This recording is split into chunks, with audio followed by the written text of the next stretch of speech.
Hi, everybody. In this video, we're going to create a discrete probability problem using the Ti-84 calculator. Suppose that the number of car accidents per day in a state has been recorded for the past year. The table below is a probability distribution table representing the data collected. Calculate the mean and standard deviation of the probability distribution. Round the mean to 2 decimal places and the standard deviation to 3 decimal places.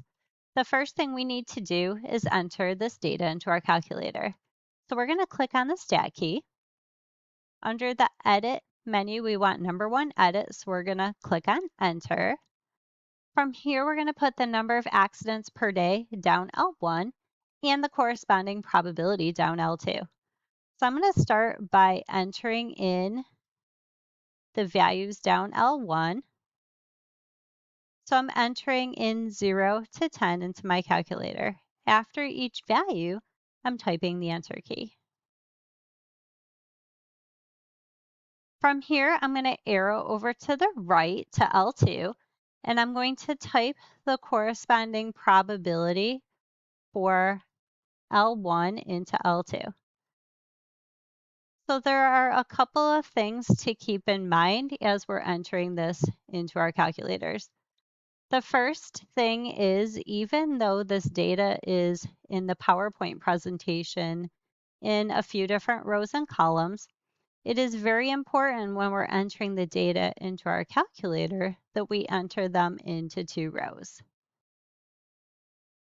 The other thing that is very important is that we want to make sure that our probabilities are lined up with the number of accidents per day. So that means our L1 and our L2 have to be lined up together.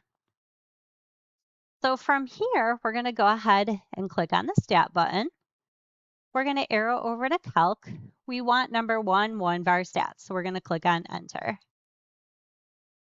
The number of accidents per day is L1. That corresponds to list in our calculator, so we're going to make sure that list has L1 selected. The frequency list in our calculator is going to correspond to the probability. That is the data we entered into L2. If your calculator doesn't have L1 and L2 listed here, you can access L1 and L2 through the numbers on the keypad part of your calculator. L1 and L2 are located on number 1 and number 2, and you can access them with the second key. From here, I'm going to arrow down to calculate and push enter. So under one var stats, or one variable statistics, we have a lot of computations presented to us. The very first one is the mean, so x bar equals 2.17.